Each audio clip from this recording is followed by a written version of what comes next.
My name is C.V.Akuta, C.V.Akuta. On today's meeting with Barrister Emeka, he will be talking to us about Biafra using the customary laws of the Southeast to achieve self-determination. Barrister Emeka is the chairman of MOBIN. MOBIN is the movement of Biafrans in Nigeria. So Barrister Emeka, you have the floor now. Thank you, moderator. As he has introduced me, I am Emeka Siri. I think it's better I introduce myself very well. I am an Igbo man from Olu, specifically from Amucha in Njaba local government. My village is Okwarunebu village in Amucha. So you know who is talking with you is your own brother. Yeah. We're talking about how to use our customary law to achieve self-determination. Now, let me assume that every person here knows what is customary law. Or if you don't know, those are your native laws and customs that have crystallized into law, practice, law. That is what the Nigerian Constitution describes as customary law. The native laws and customs that crystallize into a form of law. Customary law is unwritten and varies from community to community. There are certain things they do that are different, but there are rules of customary law that have been judicially noticed. There are rules of customary law judicially noticed, and every person understands that this is customary law. Now, customary law is recognized under the Nigerian Constitution. The Nigerian Constitution, Section 315, recognizes the customary law and Sharia law as the rules of law in existence before Nigeria was created. These are adopted, accepted as Nigerian law. Now, let me explain to you. There are 4 pillars of Nigerian legal system.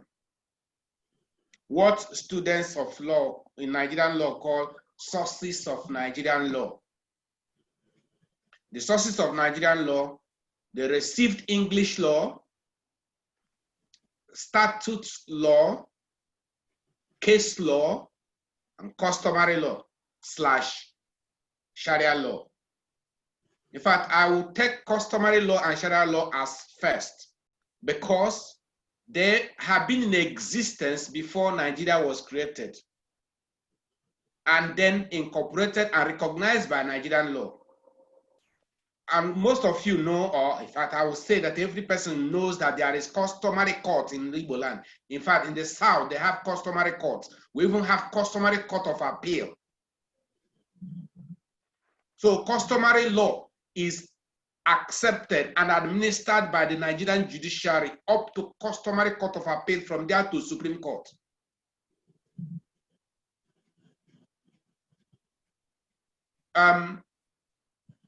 The people in the North have used their Sharia law very well. They passed the bill of Sharia government in the Houses of Assembly in the North and created a Sharia government in the North. But the people of the South are not making use of their customary law. In fact, there was a day I went to the customary law at Abano House in Aba. Do you know what the issues they were treating? Environmental, those that were not cleaning their houses. And they will arrest some people for not disposing of their refuse on the Saturday. I think it's the last Saturday of the month. Such things, such minor things. But the issues of customary governance, they don't seem to understand. The issues of governance and administration, they don't seem to understand. It's just minor things they are busy with. I look forward to a situation where we can make use of our customary laws to help ourselves. In fact, there is nothing you can do with Nigerian civil law which you cannot do with customary law except military duties, the military functions. You can do other things under customary law. Let me give you an example.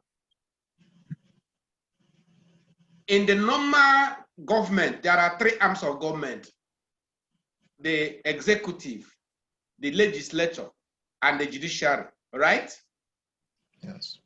You know that under customary law, the same thing exists. We have the legislature in the customary law. Do you know the legislature? The assembly, they gather in their town hall meeting or village square and take decision. That is legislature, that's making rule. They gather like in Igbo land, in our village square or in our town hall, and we take a decision. And after the decision making, the Eze will say, yes, then he will hit his paranal. That is the law. They have made a law. That is the function. That is legislative function. Now, you know that they have judicial function also. Judiciary, that is settling cases. Have you not gone to the village meeting where they settle cases, disputes? They settle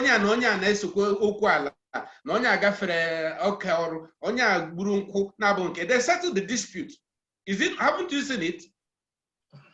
That is judicial function, but that is called customary arbitration. But do you know that customary arbitration is as powerful as any other decision in the court? Because anything, even if you take it to Supreme Court will accept it and validate it. So that is warning to some of you. If anything, make sure you are there. Otherwise, once Amala decides that case and you didn't do well, even if you appeal to Supreme Court, the Supreme Court will uphold whatever Amala has decided. It is called customary arbitration, and in law, it produces what we call res judicata. That is, you cannot reopen that case that Amala has decided unless there is injustice that must compel the court to reopen it. So you can see that even customary law is powerful. That is judicial action. Do you know they also have executive action? When they decide what to do, whoever breaks that law, they send the youth or village or age grade to go and execute the decision. They come and carry your things in the house. The youth or the Okonko or the age grade, they execute it. You can see that the judicial function, the legislative function, the executive function, all operate under the customary law. Even the executive function of security, they have Ndinche. Every community will Ndinche na Libo. How don't you know that? And we pay dues for community vigilante. So you can see that even customary law is as powerful as any other law. The only thing is that we cannot engage in military action, military function, which is reserved for the federal government. Okay, now we are talking about how you can use the customary law to achieve self-determination of a people. Now, the issues or the questions to ask: what is self-determination? Which unit of the society can we say is a people? What constitutes a people for the purpose of self-determination? So what constitutes a people for the purpose of self-determination? And what is self-determination? All right, let's go to the basics. Self-determination simply means freedom, independence or freedom from control of external persons. Independence or freedom from external control. The next question is this: to what extent can you be independent from external control? To what extent can you be independent from external influence and control? And how is that independence achieved or achievable? Let's start from the basic, the family unit. I can say that self-determination is a fundamental right which God created and gave to man. You can, in a family, when a man or when a girl or boy grows up to manhood or womanhood, naturally, he wants to be free from the parents. A young man, a young woman grows up and he wants to be free from the parents. Now, Libo, he will detach himself from the parents and set up his own family. That is self-determination. And that microcosmic unit, that family unit, he's separate from his father. He now built his own family. Now, a family grows into a larger family, a kindred, from kindred to village. They spread up, they become town communities, and they continue to grow. Now, every level of the social unit has control, has leadership. There is head of family, there's head of the village, there's head of the community. There is that structure. And Igbo land is the best example of that structure. In fact, it's in Igbo land that you have autonomous governance. Every village, every family is independent from another family. Yeah. Independence. Now, I'm saying that it is fundamental. I started with the family unit, and I reached to the village level. That every village in Igbo land is independent from another village. They take their decision without interference from the other village. The same time with the town, it continues like that. And in fact, in 1978, Imo State passed the Imo State Law on Autonomous Communities, Edict 1978, which the law was revised, and now we have the Imo State Traditional Rules and Autonomous Community Laws number 3 of 1999. However, I want to give some advice for caution regarding creating autonomous communities by law of Nigerian law, because people are misusing the law. Now, I want to let you know, emphasize that these communities have been in existence before Nigeria was created. These communities were organic, they developed, they grew like organism, creation by God. Whereas states were created by law. Countries, states are created by law, but the people are organic creations by God. There's a difference between a nation and a nation state. We shall define a people, but let us say a nation state. A nation state is like Nigeria, is a state, is a creation of law and given the sovereignty. What in law we call corporate existence or juristic personality. That is, Nigeria as it is a juristic personality, a corporate body. It was given personality by law. It's not natural. Now, your community, the people of your community are a people, but they don't have that corporate existence and therefore cannot sue or be sued except in representative capacity. Okay, so what I'm warning against the use of Nigerian law to create autonomous communities. I'm saying I'm just advising for caution, because these communities are organic creations of God in existence even before Nigeria was created. Therefore, we have to be careful. That's by the way. So we're talking about how you use it, this customary law, to attain self-determination. The other question I ask is, to what extent can your freedom be? Does any country, or does any family, or does any state, or any person actually say he is 100% free from other people's control?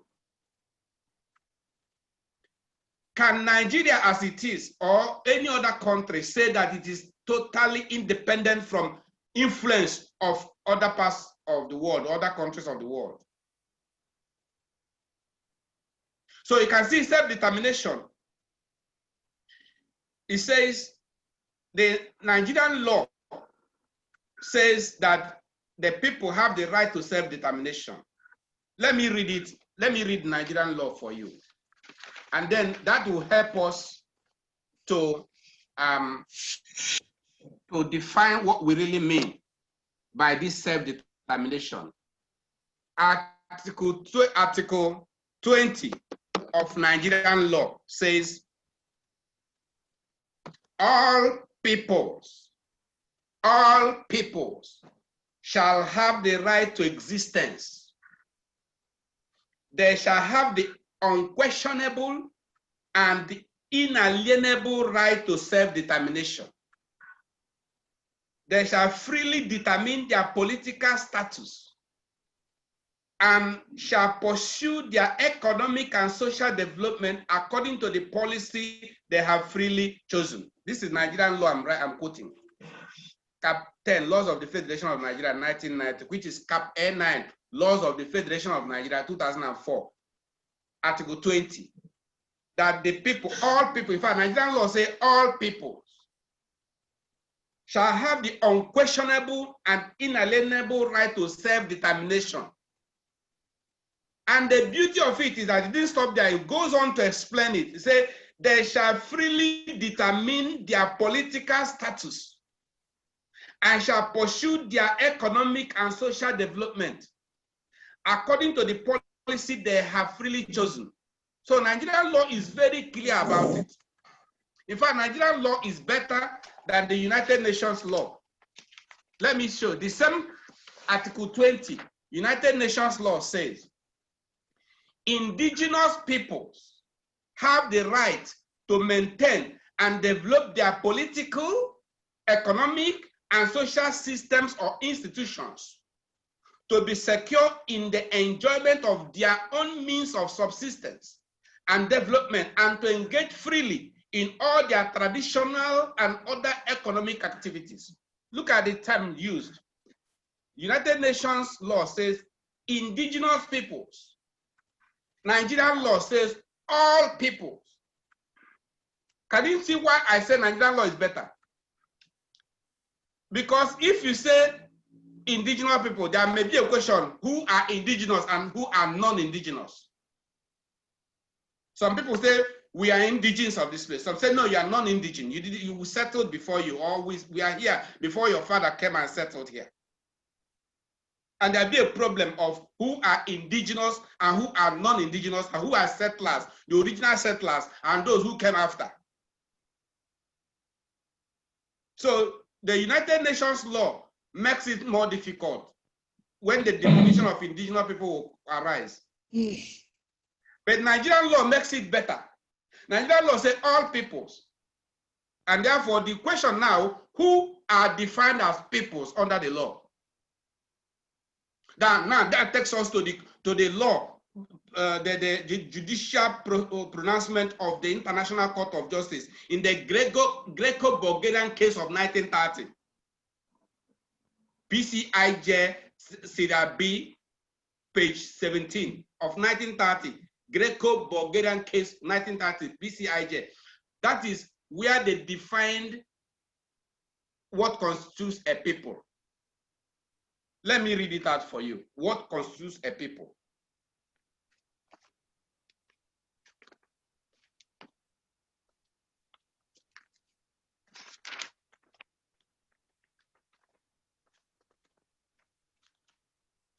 In that case, the International Court of Justice defined a people to mean a group of people living on a delimited territory, a defined territory, possessing distinct religious, racial, linguistic, or other cultural attributes, and desiring to preserve its special characteristics. A group of people living on a defined territory, a territory possessing distinct religious,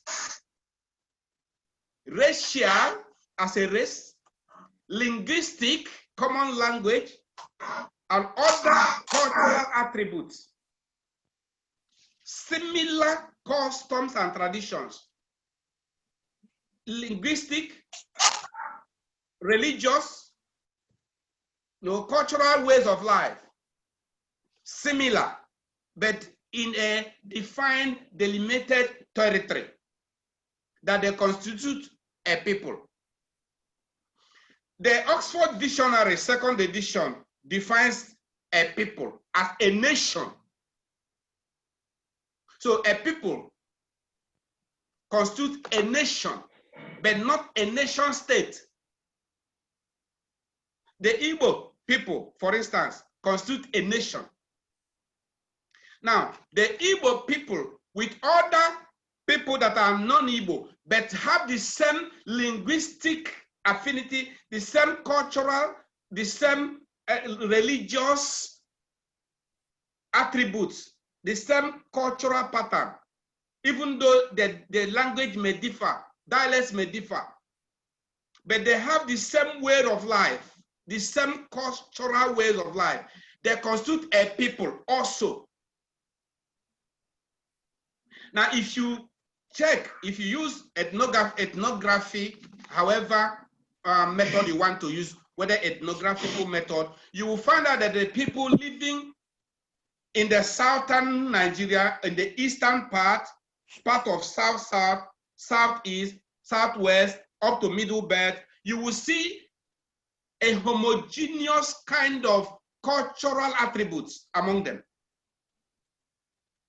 Their religion, their ways of life, mannerism, you can see identical pattern of life, lifestyle. Their lifestyles are the same. So this homogeneous lifestyle in customs, in religions, in other attributes, cultural, make them to be called a people. Therefore, under the law, they constitute a people. Therefore, they constitute a nation, but not a nation state. A nation state is when they are accorded with sovereignty, recognized by law as a sovereign nation. They become a nation state.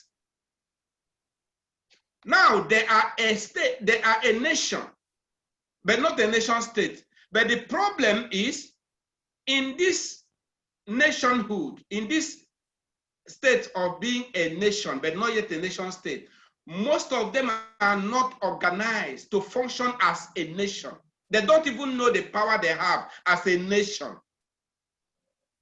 In fact, the Igbo nation, for instance, doesn't even know the power it has as a nation. Then extend it to the Biafrans. You know why I say Biafrans? I keep saying Biafrans. I keep saying Biafrans. When the Republic of Biafra was dissolved, the Biafran General Effiong, was very careful in making the announcement he made the announcement and said it is the Republic of Biafra that has ceased to exist. And now, in fact, when he was making the announcement, he addressed himself as the general of the Biafran army. He was in his uniform. Imagine the significance. He was in his uniform as Biafran general, making the announcement at the time they said he was surrender. If he was surrendering, why didn't he remove his uniform? But that is another question of law. It's a technical matter we will discuss later. But the fact is that what ceased to exist was the sovereignty, the Republic of Biafra. But the human beings, the individuals, the persons, the people themselves remained as Biafrans. And the law that can govern them will be their native laws and customs and the law of Nigeria, because all the laws made by the Biafran parliament were dissolved when the sovereignty was dissolved. The laws made by Biafran government, Biafran parliament, all of them were dissolved at the time the sovereignty was dissolved. But the native laws and customs remained, which Nigeria adopted in its constitution, section 315, as existing laws and existing rules of law in the land of the people. Fine. How then do we use these existing laws to achieve self-determination? First is to organize yourself. It is by this existing law you can use to organize yourselves. We can do that by getting our people in the houses of assembly in the east, south, southeast, southwest, south. We can get the houses of assembly to pass the bill into law for statutory, customary governance. If that happens, the states will finance the customary governance. That will now provide a structure, statutory.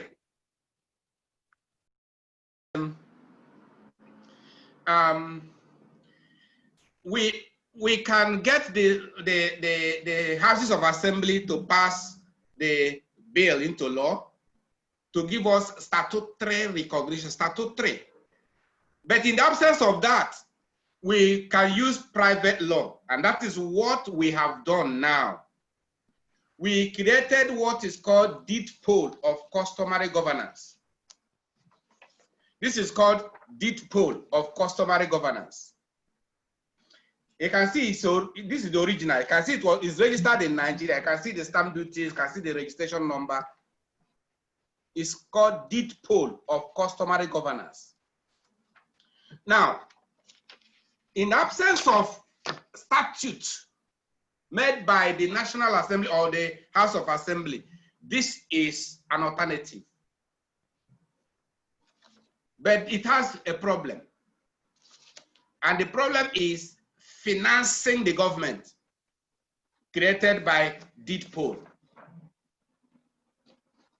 As it is now, it is enforceable by every court in the whole world.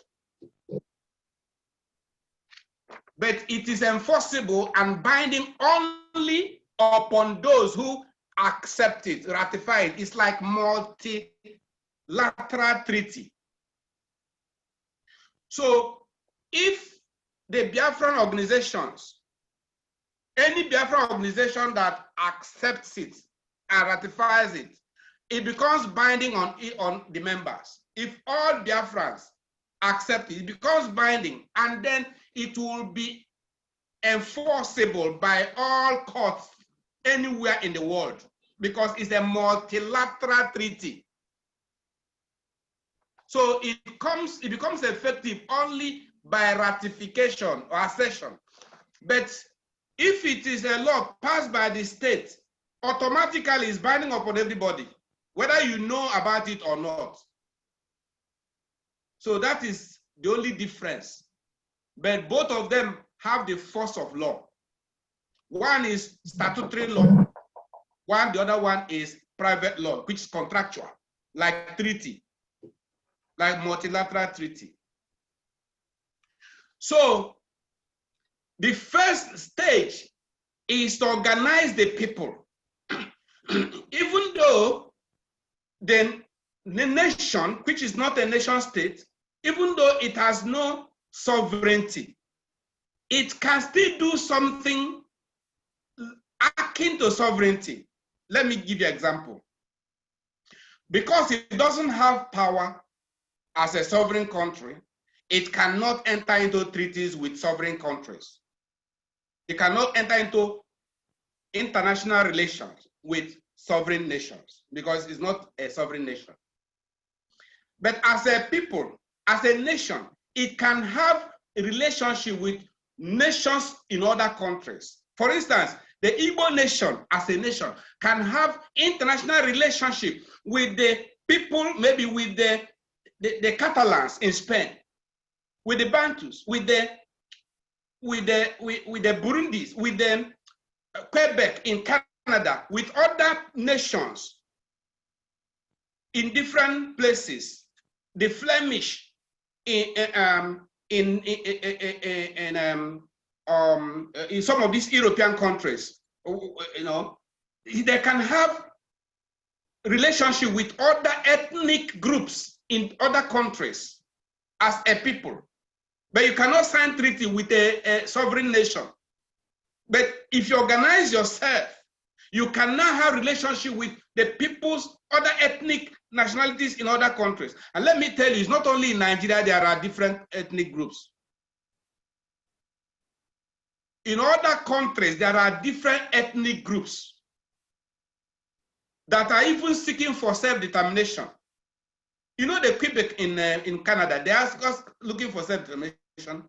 The Catalans are also looking for self-determination. There are others in India also looking for self-determination. There are so many other people groups, that's the people groups, the nations inside the sovereign nations. But have we reached out to them? We have not reached out to them because we are not organized as a people, or what?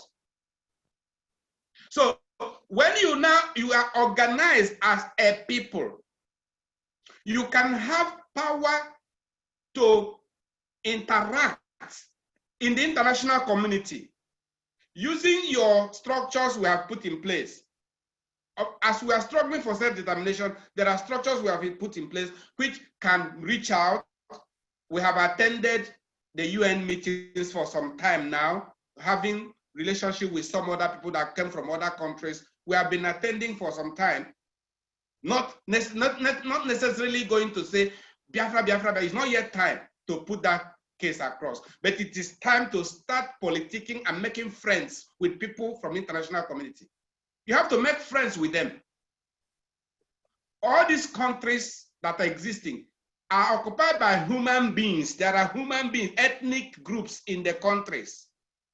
So when we're talking about international politics, we're talking about reaching out to those people in those countries, not just the country as a name, but the people that occupy those, that live in those countries. So the first step is organizing yourselves using a particular structure recognized by law. Now, as we don't have a statute passed by the Houses of Assembly, we are using the deed poll of customary governance to organize ourselves as a people. Then when we organize ourselves as a people, then you can take the next step. You know, we're talking about getting autonomy within Nigeria. Not outright independence for now. Not that we don't want an outright independence, we all want it. But first thing first. In fact, it was even a challenge. President Muhammad Buhari gave us that challenge. And I tell you that, suppose he asked us that question, because he said, organize yourselves and vote to have a state within a state. Suppose he comes to court and say, oh yes, I told you to organize yourself, but are you organized? Have he not defeated you? Yeah, we are in court with him. There's a case that is going on in court, and that is part of the case. We said that he told us to organize ourselves, and we have organized ourselves. Suppose he now comes and says, I dispute it, you are not yet organized. That is an issue of law that can be argued. The first thing is organize yourselves. And it is by customary law we can use to organize ourselves from village level to the national Igbo society. I want to let you know that ethnic politics is stronger than country politics. Let me emphasize it, and you need to understand it. In Africa, tribalism is part of African politics. Whether you like to agree or not, in Africa, the ethnic group that occupies the executive office sees itself as the favored group, and their son in the executive office will favor his own ethnic group, like the Fulani. Fulani is an ethnic group. They have their sons and daughters in the high places, and therefore they favor themselves. The Yoruba is an ethnic group. So when it is their turn also, they will favor themselves. It is African politics down to our village level, down to state level. When your own son enters the executive office, he's expected to show more favor to his own tribe, to his own clan.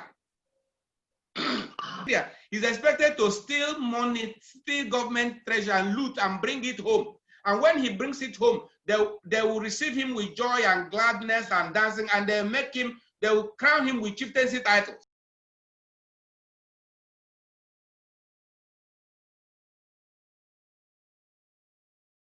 When it is their own turn, they will also loot. They call it sharing the national cake. So it is by looting turn by turn. When it is the turn of your own ethnic group to ascend the throne, then they will loot and bring hope to your own ethnic group.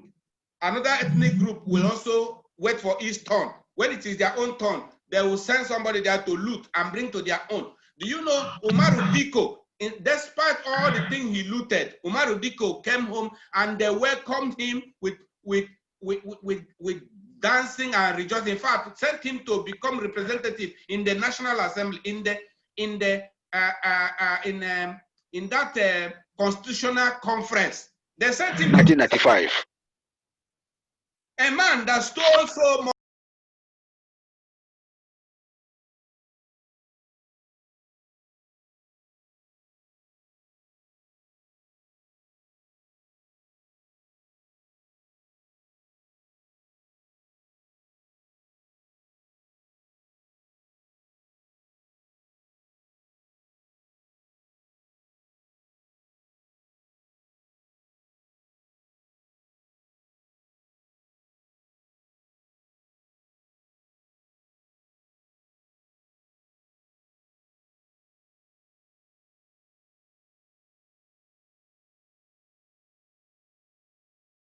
So what I'm saying is this, that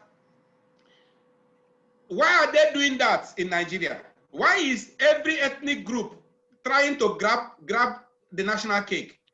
The Yoruba will try to grab, the Fulani will try to grab if it's their turn. The Igbo man, if it's their turn, but the Igbo man has never been given a chance to get to that power to also grab some.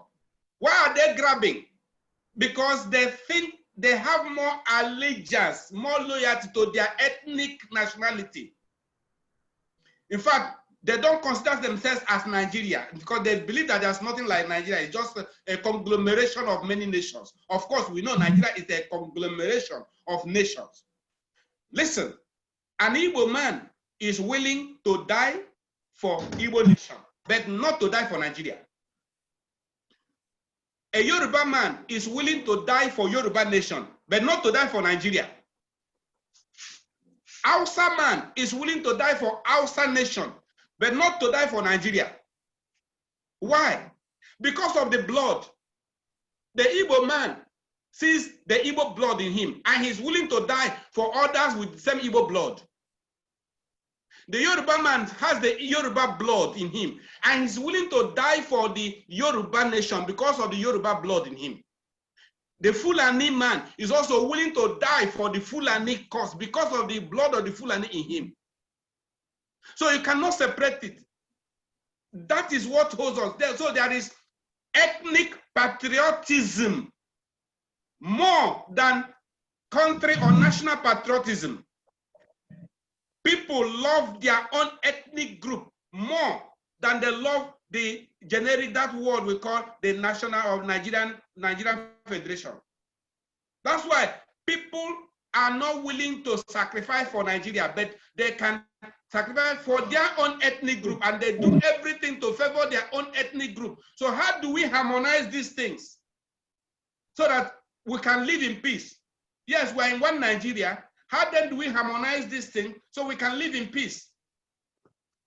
And we're advocating we can organize ourselves in our regions using our customary laws. The North practices the Sharia law, and in their criminal administration, they use the penal code. The penal code. We practice the customary law, and in our criminal administration, we use the criminal code.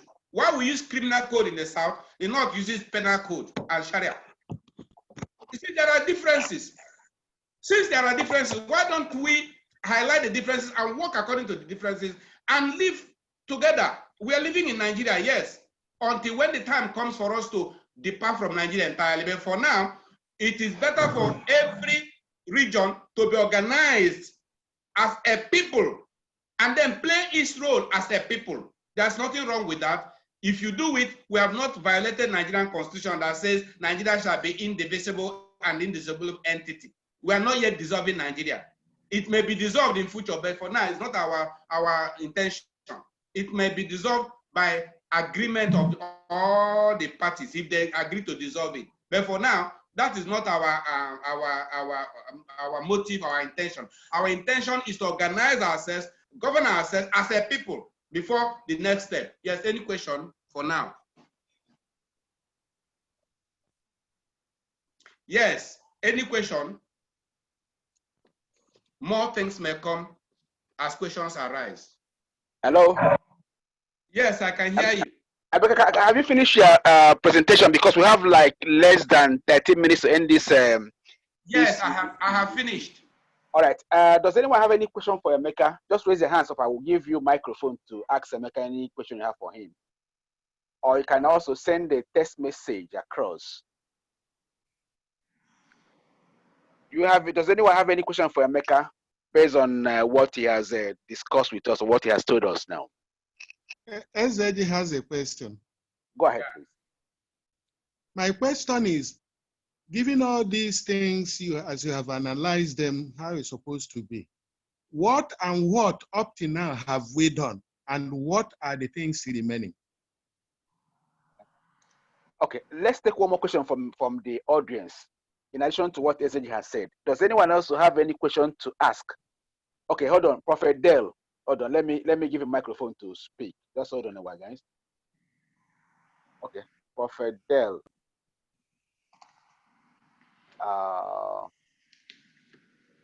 Prophet, unmute yourself so you can be able to have the microphone. Just unmute yourself, please. Yeah, go ahead and ask the question. Oh, okay, thank you. I was listening to Barrister Micah say something about ethnic nationalities. Now, is the region, because are we looking at an Igbo nation, or are we looking at Biafra? Because Biafra, the old Biafra or the Biafran Republic was a nation of many ethnicities of the eastern region. Now, if we are looking at Igbo, are we saying Igbo because what I was hearing a lot of Igbo nation. Are we looking at Igbo nation? Are we looking at Biafra, the province Biafra, or Biafrans living in Nigeria? This is what I want that specified so that we understand where the channel is going. All right. Thank you. So Abeka, you have the audience now. Okay, fine. Let me answer the first one. The first question was, what has been done and what are the things remaining to be done, given all the things we have analyzed? What has been done is that we have put the structures in place. I showed you the deed poll of customary governance. Now, this deed poll of customary governance is for all Biafrans. That will lead me to the next question, the answer to the next question. So we have put the structures in place. We have reached out to all areas in Biafra land to start building up the customary governance. Our people in the politics, in the houses of assembly, have not been cooperative. They have not cooperated with us. And that is why we are doing it using the private law system to organize ourselves. So we have set that in motion. What is remaining is to build up the structure that is already in place. And we are now using the town hall system, town hall meeting system, from village to village, from community to community, to see whether we can build up the structure using the town hall meeting system. For now, because of what we have seen now, we can't reach out because of this pandemic, this coronavirus thing. But hopefully very soon, we shall continue what we were doing before. We started it, moving from community to community, establishing the town hall meetings until this thing happened and we were suspended sort of, but we'll continue. So the next thing to be done is what we are doing now, trying to build up the structure. The second question is that I mentioned Igbo ethnic group instead of Biafra. Okay, I used Igbo ethnic group as an example. In Biafra land, there are many ethnic groups in Biafra land. The Igbo group is there, the Ijo group is there, the Ibibio group is there, and so on. Now, this deed poll of customary governance covers all Biafrans. And it is done, it is to be autonomous. Every ethnic group is autonomous. For instance, the Igbo people have their customary governance. The Ijo people have their customary governance. The Ibibio people have customary governance. So every ethnic nationality within Biafra land has customary governance. And fortunately, when I visited the elders of Ibibio some years ago on this issue, they showed me a document which they said that before Chief Odmegojuku died, he had a meeting with them about what the new Biafra will look like. And that vision, when I heard about it, I said, excellent, this is perfect.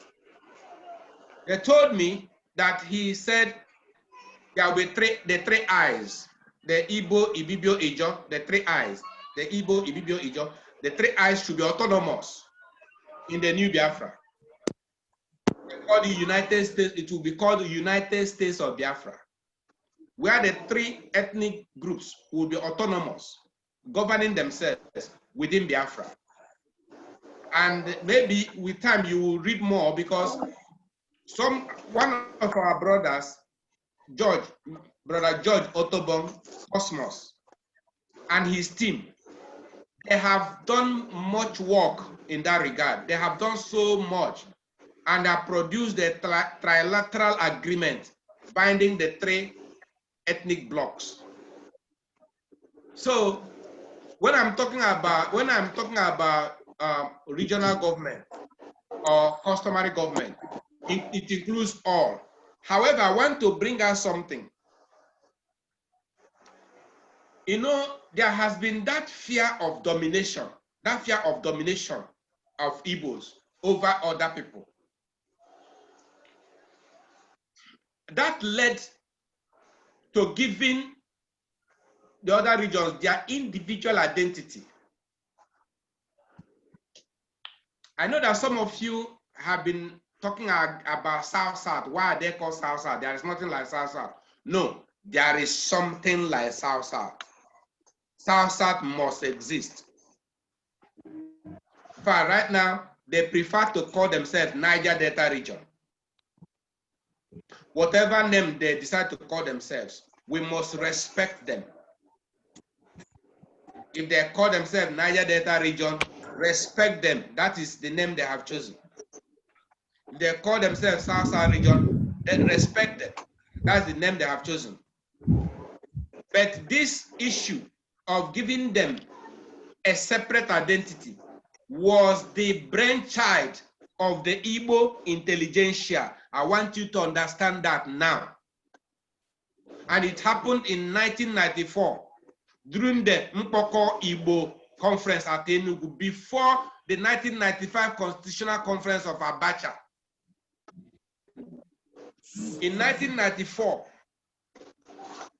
while the Igbo nation, Igbo intelligentsia, were preparing for the 1995 conference, this issue came up. How do we ensure that there is equity, justice, fairness in the whole country? Now, the Igbo intelligentsia brought out the Aburi Accord and looked at it and examined it, analyzed it critically to know why there was a failure. Why did it fail? Many people, perhaps some of you have heard, some are accusing Gowon. Some are accusing that it was General Gowon that violated the agreement. That is, of course, in law, we know that the buck stops at on his table. Whatever happened, he took the final decision. But when we went into the details, we found out that he was influenced by so many things and so many factors. When I was writing this book, Emeka, please, we have just 4 minutes to end this meeting. Oh, sorry, if you could start to round up, and then maybe, remember, we'll again meet again next week Saturday to trash more issues. It's an ongoing meeting. So what I'm trying to say round up now. Okay, let me try to round up. What I'm trying to say is that eventually, it was decided that a region should be created for those in the present-day South-South, so that they will not feel dominated by the Igbo people. And this proposal was taken to the National Conference in 1995 and presented by Alex Ekweme, Desam Mbakwe, and Odmego Ojukwu. These 3 people were sent by the Igbo nation to present this proposal. And they presented it very well. Dr. Alex Ekweme did the presentation, and he presented it very well, and the whole country accepted it. Abacha accepted it, and it was accepted to make Nigeria, to create Nigeria into 6 regions, of which the South-South region is now part, and North Central, the middle belt, is also free. So all the 6 regions are now free. The middle belt region is now free from the Fulani and the Kanuri. The people in the South-South are now free from the Igbo domination. So there is now equality. But the people of the South-South, Southeast, and part of Middle Belt constitute the Biafra land, because from what I defined as a people, they have similar religion, similar culture, similar lifestyle, and therefore they constitute a people under law. So the second question, I hope I have answered it, that by using the word Igbo, I was using as an example of an ethnic group, not that it is all Biafra. Biafra constitutes the whole of Biafra land, not only Igbo nation. Right. On that note, could I bring this meeting to an end, because it's scheduled to be an hour meeting, so that other people can go and do other things they've planned to do for the evening. We will have another meeting by next week, Saturday, same time, and then Emeka will continue to treat these topics as they come up. Okay. I hope our listeners will be with us.